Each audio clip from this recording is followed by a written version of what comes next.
Philippines too. Assalamualaikum and welcome back to the second webinar of today. I think all of you have joined the first webinar much earlier, around 11:30. So for those of you who just joined us today, this is the gathering for the restoration of tourism in Malaysia and Indonesia, the Great Minds 2021. I am Azwin Aksan. I'm back again from the opening ceremony this morning to moderate this second session webinar for today. And for this session, we will be touching on a topic on the hotel industry in Malaysia. As most of us are very much aware right now, the hotel industry has been badly affected due to the pandemic. Yeah, I think it has come to almost 2 years now that many people around the world has not able to travel and to experience hospitality industry. So the hospitality sector, of course, is one of the worst affected by this pandemic, and we still trying to look for a way towards recovery. So after more than a year since the pandemic hit, the hospitality industry has seen at least 120 hotels ceasing operations, either temporarily or permanently, which comes down to maybe almost 11 billion loss just in Malaysia alone. So this is a real struggle to survive in this non-stop pandemic.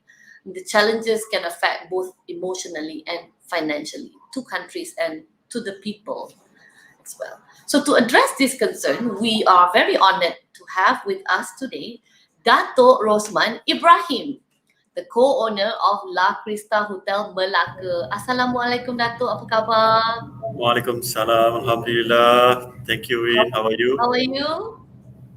I'm good, thank you. Di mana tu di hotelnya? Yes, I am. Yeah, we have a studio in our own hotel. Actually, I can see your hotel from where I am sitting right now. I'm like you do? directly Okay. facing your hotel. Yes. Right. So Dato Rosthman will be sharing with us his insights on the strategies and opportunities for the hotel sector in dealing with the recovery phase of this pandemic. So before I pass the screen to Dato Rosthman, please allow me to share with you a little bit or to introduce you who Dato Rosthman is. Dato Rosthman is known for his experience in the corporate world, restructuring and advisory, as well as managing conglomerate and public listed companies. He has been involved in various sectors, the properties, hospitality, oil and gas, and many other services. So to date, Dato Rosthman managed to restructure and take over 3 public listed companies and manage more than 5,000 workforce in multiple locations. And one of them is before he managed to acquire hotels in London, which he will tell us a bit more later, Dato, and Malaysia. And today he owns 237 rooms, 5-star hotel in the historical city of Melaka, LaCrista Hotel Melaka. So without wasting any more time, please welcome Dato Rosthman on screen so you can share more about yourself and your insights on the hotel sector today. On to you, Dato. Bismillahirrahmanirrahim. Assalamualaikum warahmatullahi wabarakatuh. Thank you very much, Win, for your kind introduction. I've known her for so long, and she's one of our valued guests in LaCrista Hotel. Thank you. I love your hotel. And you love our dim sum too, right? Yes, dim sum. So that's one of our best seller, halal dim sum in Melaka. Just a little bit about what I've done. I've acquired, like Win just mentioned, I've acquired a hotel in London way back in 2011. It is a 3-star hotel located in Waterloo, London, 162 keys. And I've also converted an office building in the heart of Kuala Lumpur into 157 keys, again 3-star hotel. Then recently, which was actually prior to the pandemic, on 1st January of 2020, I've acquired a hotel, a five-star hotel, as you can see from the background. Yes. That is the hotel. It is known as LaCrista Hotel Melaka. It was built in 1998, yeah, and it was acquired by me in 2020. Then right after that, we were hit badly by COVID-19. So today, I was invited to talk to you with regards to the strategies and opportunities for hotel industry post COVID-19 era. So what I've done is that we're going to be looking at a certain angle. Yeah, the first angle would be we're going to be looking at the positioning of LaCrista Hotel Melaka. I'll be sharing with you on our strategy on what we are doing right now and how we are addressing this issue. And after that, we'll be looking at the prevailing challenges in the hotel industry. Yeah, there are certain issues that I will touch, especially with regards to the current status of the world, where I would think it is known as VUCA world. I will explain further on what's the meaning of VUCA. And we're also going to be looking at certain um, disruptive things, yeah, that have an impact, major impact on the hotel industry, which involve technology and also a new target group altogether. Last and but not least, we're going to be looking at the opportunities for hotel industry post COVID-19 era. Yeah. So let's move on to the next slide. Now, yeah, this is the table of content which I've just described to all of you. And we're going to move on to the first agenda, which is positioning LaCrista Hotel Melaka. Yeah, next slide, please. So, just a little bit background of LaCrista Hotel Melaka. The reason why I'm explaining about my hotel itself, it's because I don't want things to be too academic or too theoretical. What I'm trying to do here is addressing the issues which is being faced by myself and also my hotel, which I think it's very relevant to our topic today. And perhaps and hopefully it could basically make you or give a clear understanding of the challenges and opportunities that hotel industry is facing right now. So, as I mentioned earlier, LaCrista Hotel Melaka is a new hotel brand established in January 2020, just prior to the COVID-19 pandemic. It is actually located in the heart of UNESCO World Heritage Site, Melaka, Malaysia. So, the location itself, it's a sellable item. So, that's one of the main reasons of why I chose to acquire this hotel. Yeah, but obviously I didn't know that we're going to be hit by the pandemic. Yeah, and the concept of this hotel, what I've done is that I've acquired the assets, the property, the hotel, and I've also decided to manage it myself instead of getting an international brand to come and manage it for me. Now, on that score, what I've done is that I have created a concept which is known as a localized masterpiece hotel. What it means is that LaCrista will eventually becoming a household brand in hotel industry. But the whole idea for maybe in the expansion plan, what I've in mind is basically to localize every property based on its location. So when you talk about Melaka, Melaka is a historical city, and we have various and also wonderful cultures, yeah, and also multiracial as well, yeah. So I'm basically emphasizing and also taking advantage of these things. Now, basically, LaCrista is also promoting local culture and heritage of Melaka, like what I've just mentioned. Yeah. And next, what I've done is that I've created a tagline for the hotel itself. It is known as Your Personalized Lifestyle Hotel. We are different from other international brand, yeah, where we focus on what our guests and potential guests needs and requirement. So basically, our advantage would be on the newly renovated rooms. So what I've done when I acquired this property in January 2020, I've decided to renovate the entire hotel so that it will look better, and we're going to be ready for our guests. And also we also focus on high standards of services. Yeah, just with a view to ensure that our guests would be returning to us. Yeah, and basically our main target would be leisure and also business travelers. Yeah, and of course we aspire to be a game changer in Malacca. Yeah, we're not going to be any standard hotel where you can basically have some ideas on what the hotel going to look like, the kind of feel that you're going to get when you enter the hotel. But in LaCrista, it's going to be something different. Yeah, because we are enhancing the values and also standard of services of the local and international travelers because of the tagline that we have. Yeah. So this is basically the positioning of LaCrista, and why it is important, which I'm going to relate to the discussion that we're going to be having afterwards. Then perhaps you would understand why I am talking about LaCrista Hotel Malacca itself. Yeah. So let's move on to the next um, slide. Now, these are the prevailing challenges in hotel industry. Currently, I believe it is actually a VUCA world. What is VUCA?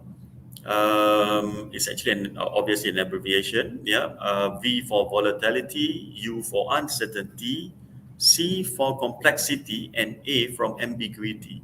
So this is the kind of world that we are living now. Yeah, where there's a lot of volatility. Yeah, in the market right now.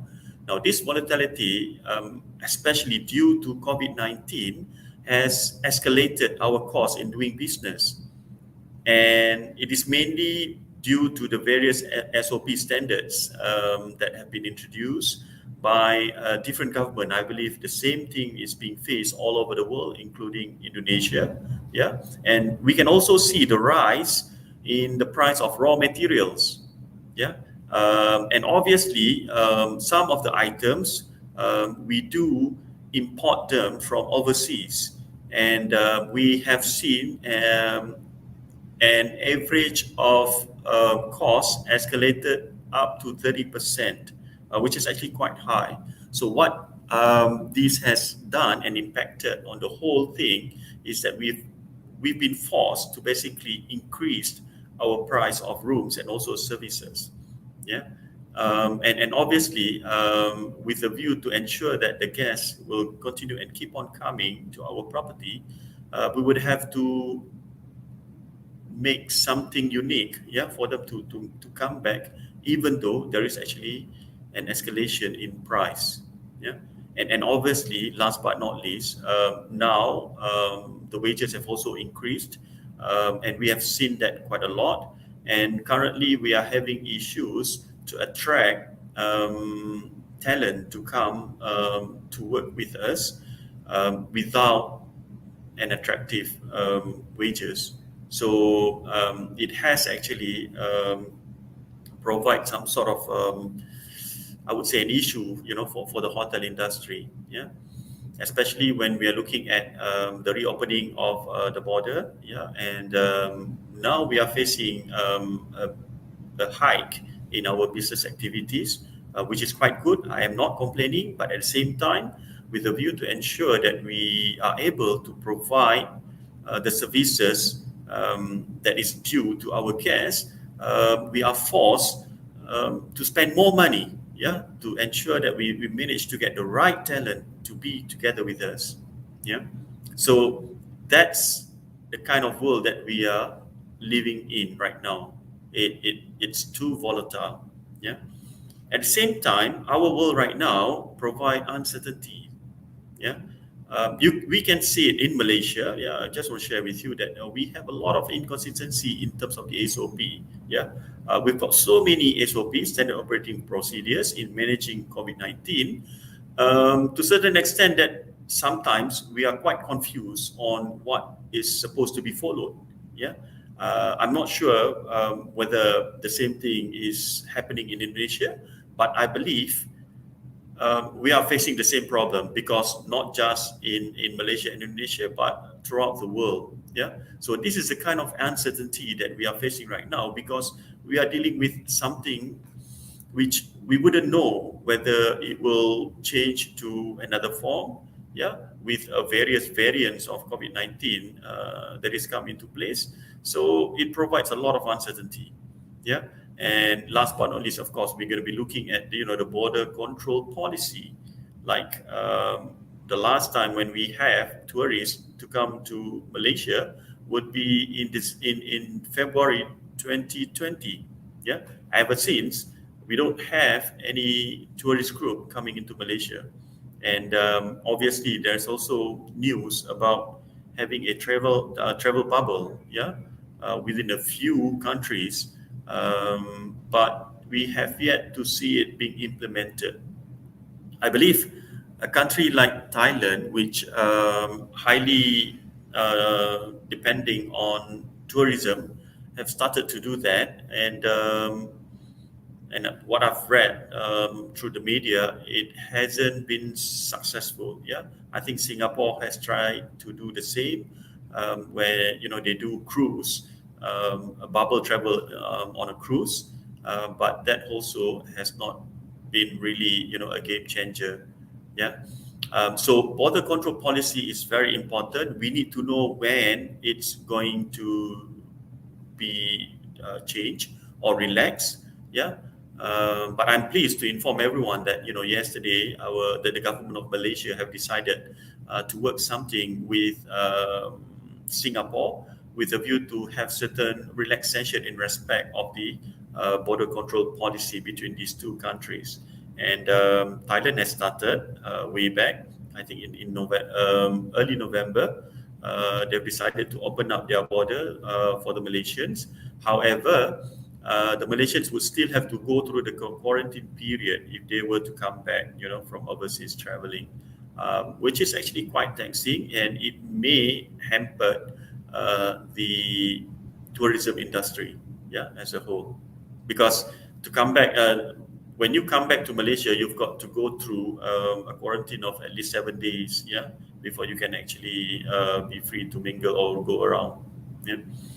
Now, the world has also been hit by complexity. Currently, there are so many complicated issues, yeah, related to various segments in the industry, not just hotel industry, because you need to be looking at, for example, the entrance to every country mainly will be from airports. Yeah. the the the the kind of checkpoints that you have to go through airports, yeah, which is actually quite taxing. Yeah, the kind of test that you need to do, a vaccination that you have to take. Certain countries do not accept certain vaccine from certain countries, so this has also hampered the tourism industry. And the airlines itself, yeah, which are basically badly impacted. We have seen quite a number of airlines company that have closed down, and a lot of workers have been laid off because of these. Yeah, and we're also going to be. We can also look at the CIQ centers. Yeah, it is not as easy as before for the travelers to go through these CIQ centers, because certain checks need to be done, and it has to be done thoroughly to make sure that anybody that wishes to come into the other country would have to be fully vaccinated, and the vaccine would have to be approved by the recipient country. So that is actually quite tricky. So these are some of the complexity that the world is facing and that the industry itself is facing in order for us to get the tourists to come to our country. Yeah. Last but not least, the challenge that's also being faced by the hotel industry is ambiguity. Yeah. So what it means is that it is unknown unknowns. The problem with that is we do not know what else be coming. Yeah, to hit us. For example, previously certain countries have started to be a bit more relaxed in respect of the SOP for COVID-19, and they have seen the increasing or rise numbers of new infection due to various variants. So, and obviously, what this has done is that it has created some sort of a jittery effect on the other countries in trying to get foreigners to come into the country. It is still being debatable. It is still being debated, yeah, in the parliament in Malaysia on how we can ensure that those who are coming into Malaysia would be safe and not infected by this virus. Yeah. So, but we also have seen is that before COVID-19, yeah, we have seen that the travelers, the major travelers have shifted from the old generation to the new generation, yeah, Gen Z, yeah, and obviously Gen Z would have a different preference, yeah, and they have different requirements from the older generation, obviously, and we also have realized that when these Gen Z come into a country like Malaysia, for example, they are not from the Western Bloc. Yeah, they rather come from the Eastern Bloc, mainly from China, yeah, Japan, Korea. So it's rather from the Asian region that we have a lot of travelers coming into Malaysia. And I would love to share with you that in Melaka itself, in 2019, the number of travelers, foreign travelers, international travelers that have the influx of tourists into Melaka is estimated to be around 20 million people. Yeah, mainly from China, Indonesia, and Singapore. Yeah, and I think the next one was Korea. So it is evident that the travelers, the major travelers that have come into Malacca are basically from the region itself, yeah, the region itself, rather than from the Western Bloc, right? So these are some prevailing challenges with regards to VUCA. Next, we're going to be looking at the next challenges, the next challenge, yeah, which is basically disruptive technology and new target group. Now, I think everybody would know that, and everybody would agree with me that technology has impacted not just the hotel industry, but other industry as well. Now, with the emergence of COVID-19, it has, in a way, pushed us to embrace technology, yeah, as much as possible. Sorry. So now, on our part, what we have done is that we are now practicing contactless check-ins. Yeah. So what it means is that you don't have to basically go to the counter to register and do the check-in. You can actually do it via your phone, your mobile phone. Yeah. By downloading certain apps, and you can actually check in, and when you arrive at the hotel, you're going to be given the key card for you to go up to your room. There won't be very minimal contact, or rather maybe there'll be no contact at all. Yeah, you're just going to be given your key card for you to enjoy your stay. Yeah, and it is also going to eliminate long queue at the lobby. Yeah, and of course, at the same time, when you have downloaded the apps, there'll be some enhanced sales via online promotion, because while you are clicking your information and try to check in via your mobile phone, there'll be and some online promotion to you for you to have for your choice rather. Yeah. So I foresee that this technology would be a game changer, and this is what we are doing right now in LaCrista itself. Um, we plan to have this contactless check-in as early as 1st December this year. Yeah. So currently we are just trying to do some API interface between our technology provider and also our system. Yeah. Now, the second disruptive challenge that we're going to be facing will be the new target group. As I mentioned earlier, yeah, um, most travelers right now would be Gen Z, and I foresee that post COVID-19, yeah, Gen Z will be dominating traveling in the world. Yeah, I think mainly because they've got a higher resistance to the virus.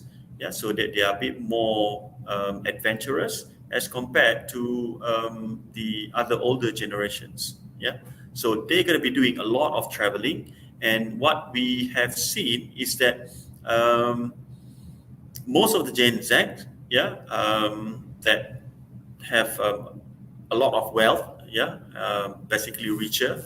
They live in Asia Pacific rather than Europe. So this is some data which I'm sharing with you right now. It was compiled by the Bank of America.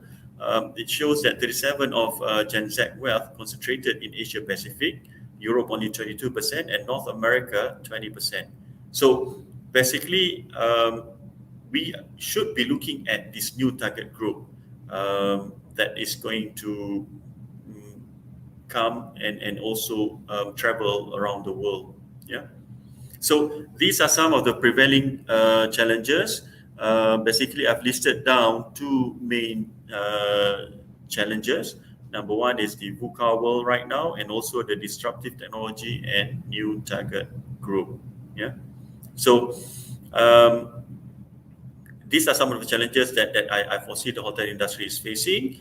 Then we're going to be looking at the opportunities for hotel industry. Next slide, please.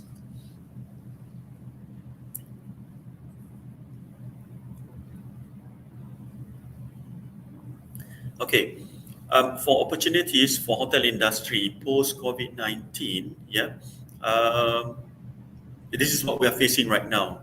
Um, in Malaysia, the border was closed for about 4 months, and it was reopened on the 8th of October this year.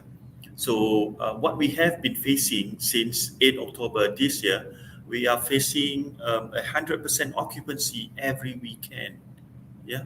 I'm not complaining about it, but I think this is quite normal for not just Malaysians to travel once the government has relaxed on the border restriction on the cross border. But I think the same will happen across the world when the border is open, yeah, for international travelers. So I would call this rush to border syndrome. Yeah. So, and we are expecting an increasing number of travelers from Singapore once the cross-border policy is relaxed by December 2021, yeah, which is basically next month. So we are getting ready for this. This should augurs well for the hotel industry. Yeah. Um, at the same time, there's also an opportunities if there are extraordinary events being held, in the countries. I give an example. In Melaka right now, we are expecting a state election, yeah, a state election to be held on the 20th of November. And ever since before the 20th November, we have been receiving a lot of bookings, yeah, for hotel rooms and as well as event space, yeah, for the political party to basically do their campaign. And because of that, we have seen an escalation in terms of our room revenue and as well as occupancy rate. Yeah. And if only we can have an extraordinary event throughout the year, that will be fantastic for hotel industry. And what I'm trying to say here is that if a country is looking at providing opportunity for hotel industry, then one should be looking at creating an extraordinary event. Yeah, it could be anything. Yeah, it could be a compulsory school holidays. That means an extended school holidays that will improve and also promote people to travel. Yeah, and some other events, yeah, that can take place. So these are the some of the opportunities, yeah, for the hotel industry. Now, at the same time, what we have experienced is that, and based on my opinion, I think this is the time where the industry would be reset. Yeah, and I think this is not only happening for hotel industry; it is also happening in other industries as well. For example, finance sector, yeah, and many other sectors as well. Yeah, but with regards to hotel industry, it is a good time that industry is being reset, and we saw an opportunity when there is actually a reset in hotel industry. So what we have done right now is that we are focusing on niche market. Yeah. So what it means is that we are going to look at um, some sort of a refreshment or reset of the brand. Yeah. Because people would like to try new products. Yeah. People want to be offered new products, new rooms. Yeah. New food and new experience in hotel. Yeah. So if a hotel industry want to be successful, they should be looking at this factor, which I think it is quite prevailing and also quite relevant. Yeah. And it should be looked at as an opportunity for any hoteliers rather, to make sure that they can actually be successful. The same thing is happening to us. What I've realized for the past couple of months, the travelers have started to find something new in town. So basically, we are telling people that we are the new kids on the block, yeah, and we provide a different kind of experience. And just looking at the building itself, our hotel itself, it will attract people to come and stay with us. Yeah. So I believe the new product is important. Yeah. And when it comes to resetting the industry, new products is so important that you may become the leader in the industry if you have such advantage. Yeah. Now, last but not least, I think in the opportunities for the hotel industry, the power of social media is very, very much important. We have experienced it ourselves, yeah, whereby, well, I'm just going to share with you what we have really experienced. We've got into trouble a few months back when there was actually a strict SOP being imposed on events. So in one of the events, we've managed to engage with a superstar in Malaysia.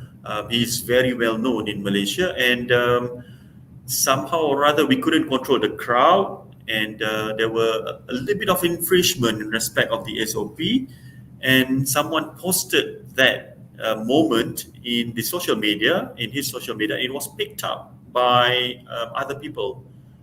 Before we know it, it became viral in Malaysia. In fact, it was one of the trending in Malaysia. And because of that, we are known throughout Malaysia for being a hotel that actually hosting such event. It is not something which we are proud of, but what I'm trying to say is that that's the power of social media. Even though it got us in trouble, we were being fined, but at the same time, it also promoting our hotel, yeah, to be known by others, and they would also relate to our hotel with that superstar. So just to share with you that that's the power of social media. And what we are doing right now, we are basically focusing on this kind of advertising main as our main advertisement, social media, and we have created certain um, we have created some videos, yeah, so that people could actually watch it, yeah, online. And it is also important, and we have done this before the border was open, because we know that when there is actually a movement restriction, yeah, people would be looking at their mobile phones, and also their online, yeah, the Facebook, IG, Twitter, so on and so forth, even TikTok for that matter. And that's the best way, and I would think the cheaper way of doing advertising and promotion. Yeah. So these are some of the four opportunities that I see for the hotel industry, to make sure that they are ready and able to cope with a post COVID-19 era. Yeah. So I guess that's pretty much it. Yeah, that would sum up my presentation today. Yep, and maybe Azwin, if would there be any Q&A session? Yep. Well, that's Korean actually, Kamsahamnida. So thank you very much for your time. If you have any queries, you can contact me directly. I've listed down my email as well as my mobile number. Yeah. So if you need further information about the hotel, please do not hesitate to contact me. At the same time, I also would like to promote, Malacca being I would say, the heart of tourism in Malaysia. We have everything. We have, as I said earlier, various and colorful cultures. And if you want to have a culinary experience, I would have to say that Malacca is one of the best, even though it is not as famous as Penang. But I believe for local Malaysians, they would prefer Malacca better, because Malacca has a different kind of taste, a different kind of culinary that basically relate to the taste of the Malaysians. Yeah. And so these are some of the selling point of Malacca. And obviously, the biggest selling point for Malacca, I think, would be LaCrista Hotel Melaka, obviously. Yeah. So I welcome all of you. If you do come to Melaka, please, give me a call and stay with us in LaCrista. All right. So thank you very Thank much, Azny. you. Thank you, Dato Rosthman. Do we have any videos we want to show on LaCrista? Perhaps? Tak ada kan? We could see a little bit of LaCrista. Can you hear?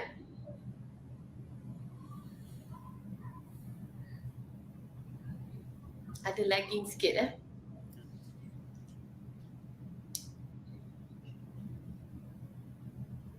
Is there? Okay. So that was an interesting and insightful sharing by Dato Rosthman. I'm sure everyone out there that excited, very excited to start traveling again. So now we would love to open this session for some question and answer, the Q&A session.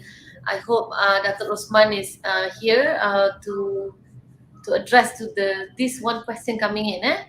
Yep. So I just wonder, due to the digitalization era, we need less human power. How are you going to? How do you see these issues, Dato? Okay. When it comes to digitalization era, it will have a major impact for three-star below hotel. Yeah. For hotel higher grade than that, there is still a requirement for human touch. Yeah. And because four-star and five-star hotel would emphasize on services. So it will not digitalization would not have a major impact on the human capital power for hotel like us. Yeah. It will help us, as I said earlier.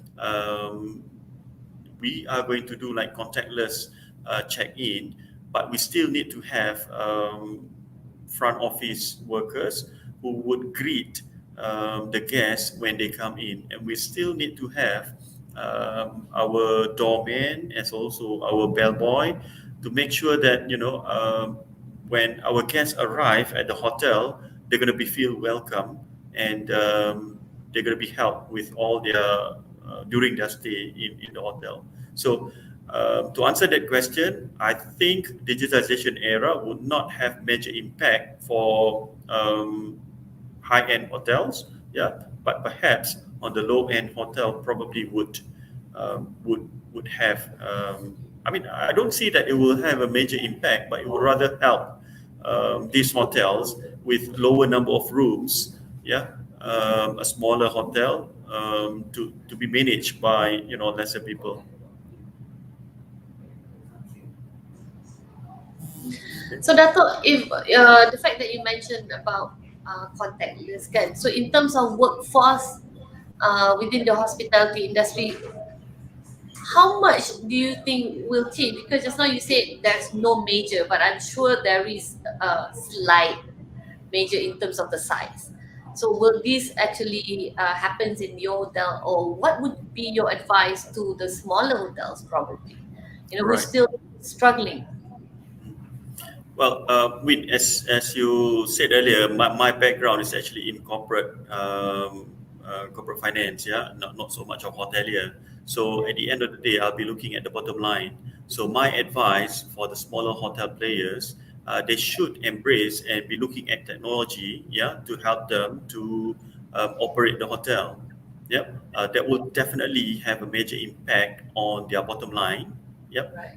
and obviously it will not going to augurs well for the development of human capital. Yeah, where lesser worker are needed for this kind of hotel.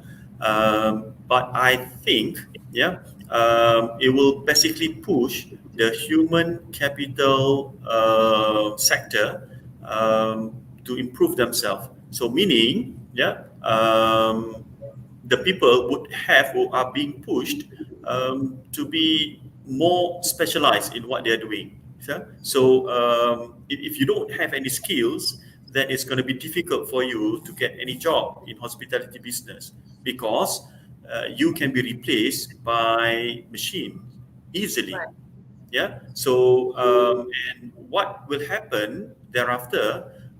So they're going to be looking at universities like UITM, yeah, and other institution to basically empower themselves and try to get certificates or even diplomas or degrees, yeah, or whatever that basically would sell them better. Yeah, so they will be certified. I would look at it that way. So in a way, it will have an impact on the demand for a higher education. It is Okay. actually Yeah. positive. Yeah. Yes, I definitely agree.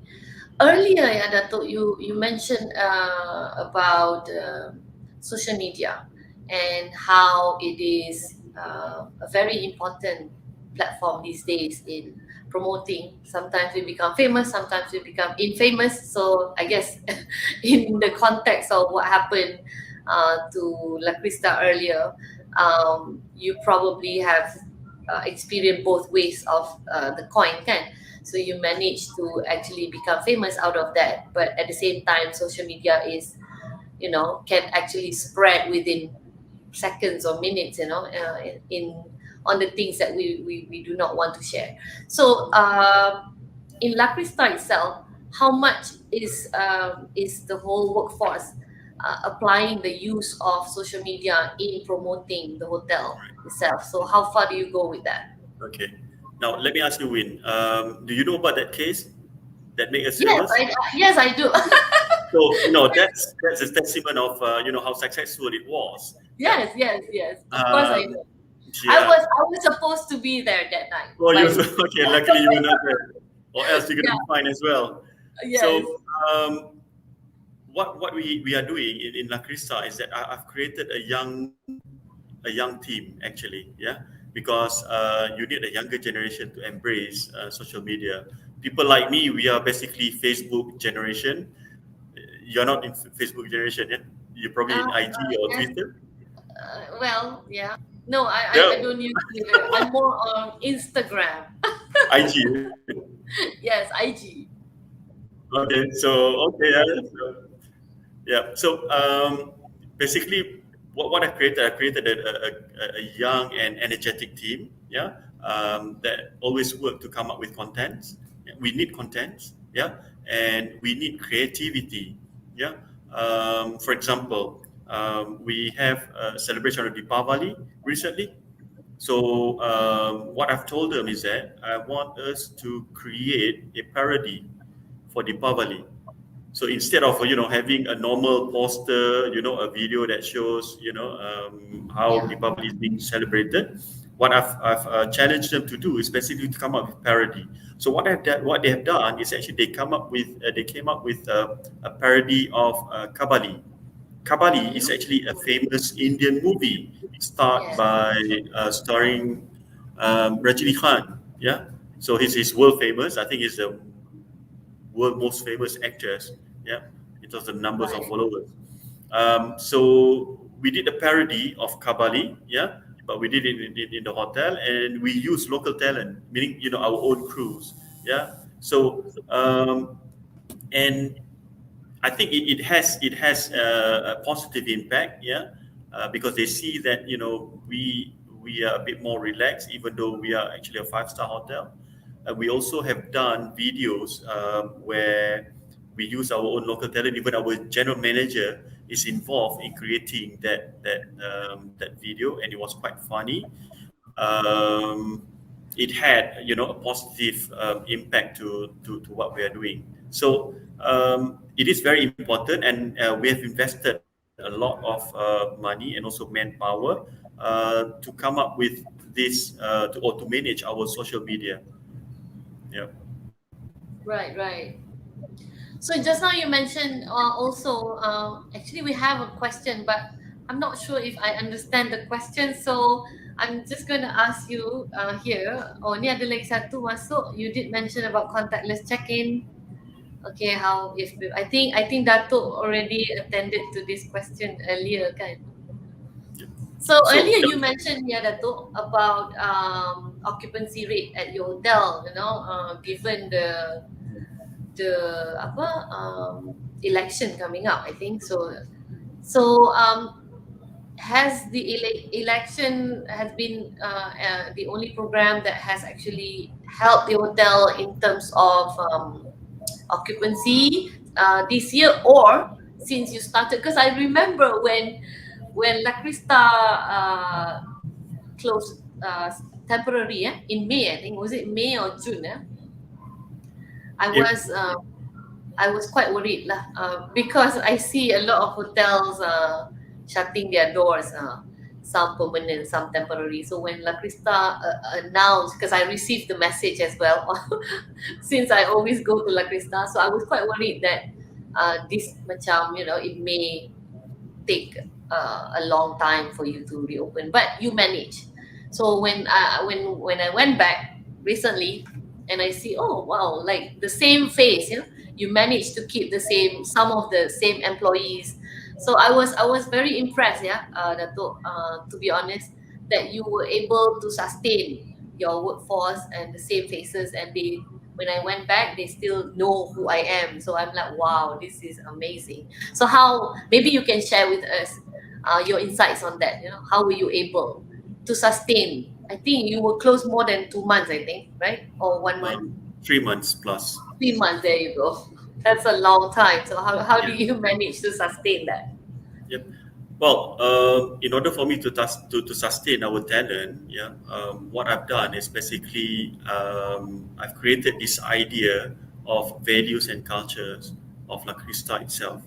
So, and they bought this idea, and that's the reason why they joined me in the first place. So we are not an international brand, yeah, but we aspire to be better than them. So, in order for us to be better than them, I need a good team, and I need good talent. So what I've done is basically I've passed the baton to them. I told them that I need you to make sure that we are able to prove to others that we are much better than them, even though we are actually a local brand. So based on that, they believe me, yeah, and they wanted to be part of the team that actually would create this value. Are we there yet? No, we are not, because it is actually a process. And Yeah. being on and off in doing things, it makes it more difficult for us to attain and to achieve our goal. And that's the reason why they are staying with us. They are staying with me because they want to be able to achieve that dream that we Right. created together, to be a localized hotel and embrace our tagline as your personalized lifestyle hotel. So I'm selling ideas, to them, and they Yeah. like it. Yes. I think I can see. I can see that's exactly what's happening in LaCrista with your team. Yeah, I think it's excellent, yeah, Dato. So do we have any more question, or should we move to the next agenda? Ada question lagi ke? Tidak ada. Okay. Alright.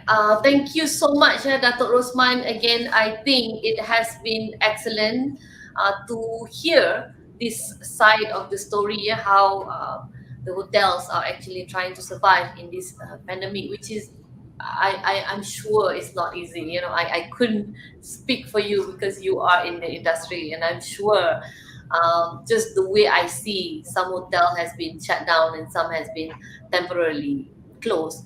I can imagine, the economy is not doing much favor for them. But I really do hope, with the pandemic now, slowly subsiding, hopefully, we'll see more changes in the sector, and with the lockdown lifted and all that, we can cross country at least as a start.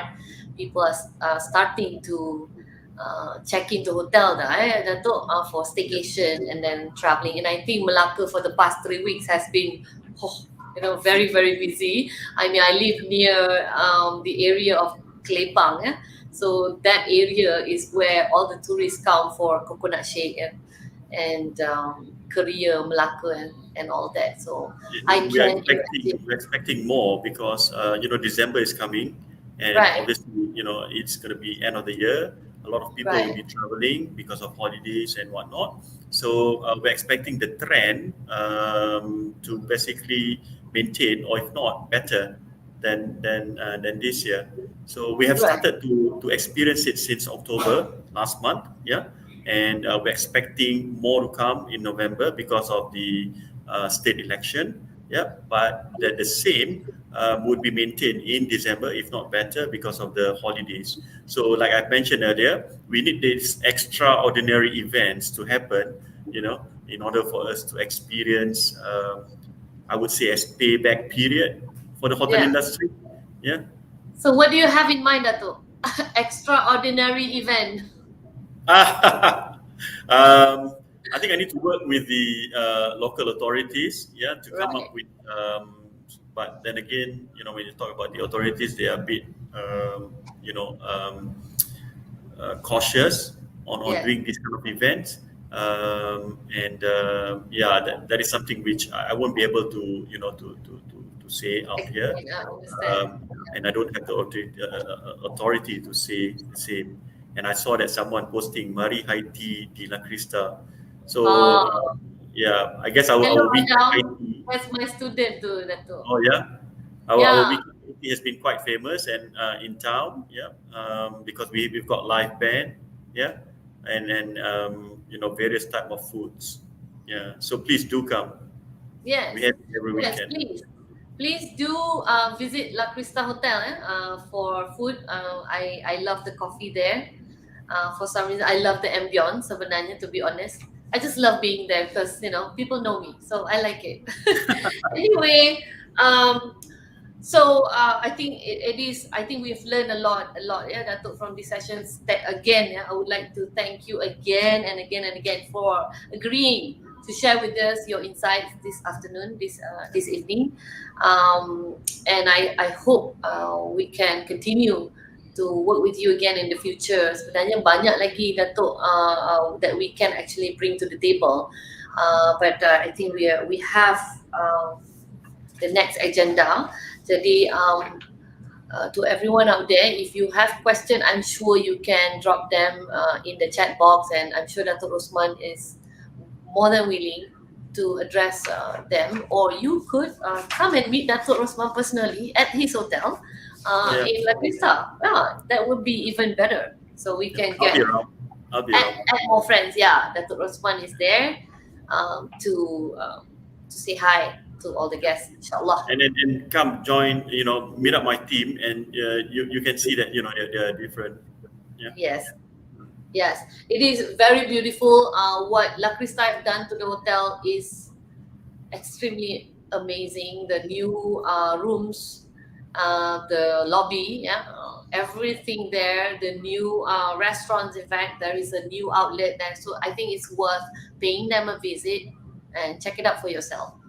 So I can't say much more because I just love it. Okay, so yes, that was very interesting and insightful. So let's move on. Thank you so much for the question and answer.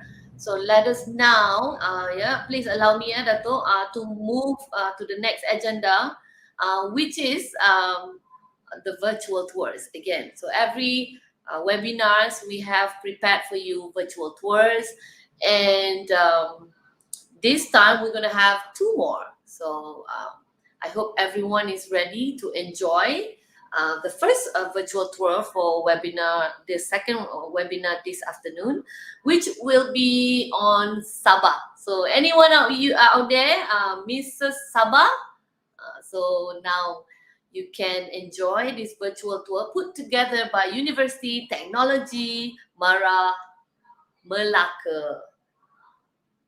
Roll. Welcome, or as we regularly say in Sabah, selamat datang to all visitors who are watching this virtual tour. We are hoping you're enjoying our virtual tour. Thank you for choosing Sabah Around Travel and Tours. Let's proceed to the next video. Hello ladies and gentlemen, we are arrived at Flyers Wildlife Safari River Cruise. I am Sarah Zafira, but you can call me Faye. Okay everyone, today I'm going to be your tour guide at Flyers Wildlife Safari River Cruise. Before we start our trip, our activities along this trip, I'm going to brief a little reminder. First, make sure you are not throwing your rubbish everywhere to make sure the cleanliness at this jungle. Second, please watch your step because injuries can happen during this trip, so we want to avoid it. 3, please be careful with your words you say. Okay everyone, our cruise is ready, so let's start the journey. Are you ready? Okay, good. Everyone looks excited. Remember, please be careful all the time. Okay everyone, proboscis monkey are endemic to the jungle of Borneo, never straying far from the island rivers, coastal mangroves, and swamps. They are highly arboreal species and will venture onto land only occasionally to search for food. They live in organized harems group consisting of a dominant males and 2 to 7 females and their offsprings. Various groups often congregate near water at night to sleep. Proboscis monkey are primate world's most prolific swimmers, frequently leaping from tree limbs and hitting the water with a comical belly flop. They are involved with feet and hands to help them outpace the crocodile that are some of their main predators. Among the largest of Asia's monkeys male, proboscis specimens can reach 50 pounds, although females attain only about half that size. Hello everyone, good evening. Tired already? Are you guys still okay? Now we are heading to Mari Cultural Village. It is located in Inanam and it is 30 minutes from the city. Hope you guys still can bear with us. My name is Nursha Miminadrah and you can call me Mimi. I'll be your tour guide to Mari Cultural Village. So let's go! Before we continue our virtual tour, I just want to remind you that you are allowed to take pictures and post it on your social media. But please tag us on Instagram and Facebook at Sabah Round Tours. Mari Cultural Village operates as a museum that preserves Borneo ethnic culture. It aims to share the knowledge, history, culture, and traditions of Borneo with you so that it is not forgotten. The tours offer you the opportunity to experience the culture and lifestyles of how the indigenous ethnic group of Borneo used to live in the olden days when electricity had not yet been introduced in their land. So you must be wondering why I'm wearing clothes like this. It is because I'm trying to respect the culture here.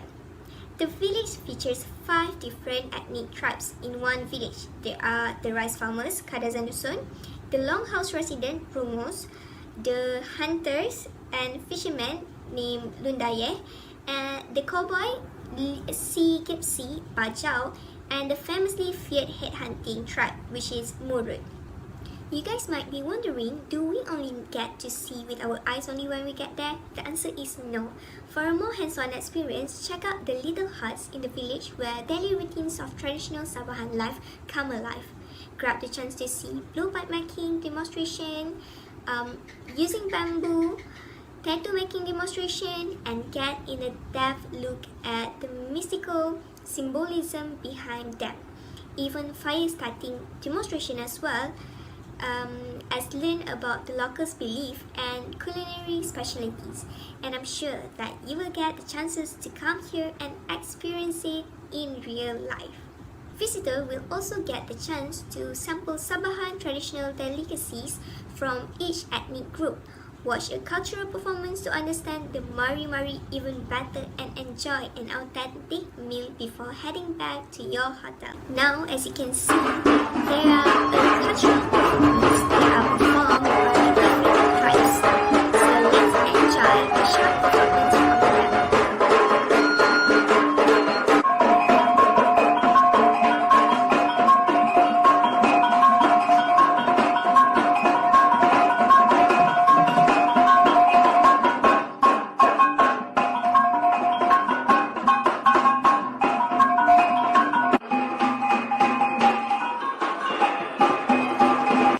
So next, the video behind me shows a woman from the Dusun tribe is explaining to the visitors the ways of the process to make rice wine. Another tradition which is also from the Dusun tribes, where the girls before they heading to bed, they must take the stairs with them. This is to prevent the men from following them into their bed. There were a lot that we learned and experienced together today, and I hope each one of you enjoy our virtual tour. There is a lot more to learn, but maybe, and I'm sure that all of you will get the chance to come to Sabah. That's all from me, and I'm really sorry if I'm not giving you enough information about Sabah. I cannot give you everything in just one virtual tour, so I really hope we can meet in real life soon. Thank you, bye!